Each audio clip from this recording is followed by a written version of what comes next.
Sir आज का अगला सवाल ये है कि प्रॉपर्टी में गिरदावरी किसे कहते हैं? अच्छा, यहाँ पे कुछ लोगों की ना एक मिसकंसेप्शन होती है, एक मिथ होती है गिरदावरी को लेके कि गिरदावरी किसी भी शख्स की मलकियत को या मलकाना हकूक़ को शो करता है किसी भी ज़मीन पे।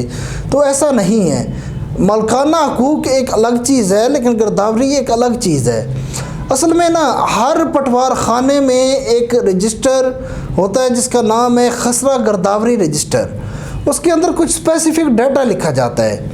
लेट्स सपोज उस ज़मीन के असल मालिक का नाम लिखा जाता है, उसके बाद उस मालिक ने वो ज़मीन ख़ुद काश्त कर रहा है या किसी को दी हुई है। अगर दी हुई है किसी और को तो ठेके पे दी है, या एक मुजारे वाला फैक्टर उसमें है, मुजारे को दी हुई है, या किसी रिश्तेदार को दी हुई है जो काश्त कर रहा है। तो उस काश्तकार का नाम और काश्तकार का सारा बायोडाटा आ जाता है। उसके बाद ज़मीन जो है वो उसका टोटल एक पैमाइश की कितनी ज़मीन है, इवन के फुटों तक, सरसाई तक, फुटों तक उसमें अंदराज होता है कि लेट्स सपोज 4 कनाल 5 मरले, 4 कनाल 3 मरले, एक सरसाई 3 फुट 2 फुट, मतलब इतनी ज़मीन तक का अंदराज उसके अंदर किया जाता है।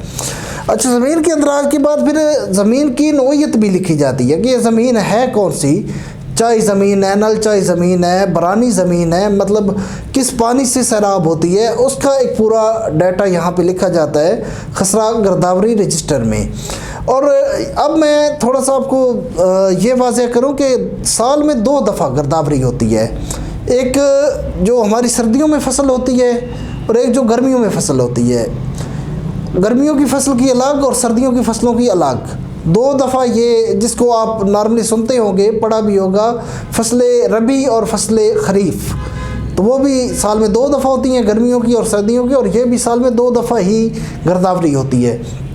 इसमें फ़िज़िकली पटवारी ख़ुद साइट पे जाता है, ज़मीन पे जाता है और वहाँ जाके ये सारा डाटा लिखता है। अच्छा, कुछ लोग गिरदावरी को जमाबंदी के साथ भी मिला देते हैं, लेकिन जमाबंदी एक अलग चीज़ है। जमाबंदी आपके मालकाना हकूक़ को शो कर रही होती है, और जमाबंदी में अगर कोई गलती हो जाए तो उसको फ़र्द बदर के ज़रिए आप ठीक करवा सकते हैं। लेकिन अगर गिरदावरी में कोई गलती हुई है तो वो काफ़ी हद तक इख्तियारात पटवारी के हाथ में भी होते हैं। चलो, जो पटवारी के हाथ में नहीं है वो कानूनगो के हाथ में होते हैं, उससे भी करवाया जा सकता है, या गिरदावर के हाथ में भी कुछ इख्तियारात होते हैं। ये गलतियाँ यहाँ पे ही करेक्ट हो जाती हैं। लेकिन जमाबंदी की गलती जो है वो हमेशा आपका फ़र्द बदर के ज़रिए ही सेट की जा सकती है, पटवारी ख़ुद नहीं कर सकता।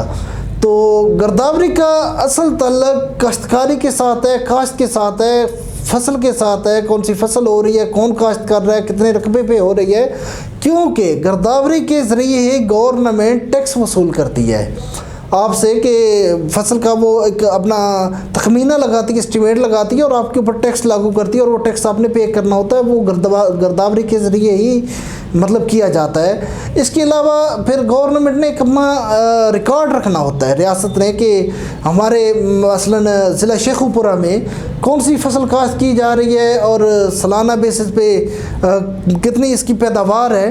तो उसका भी जो रिकॉर्ड निकाला जाता है वो गिरदावरी के ज़रिए ही निकाला जाता है।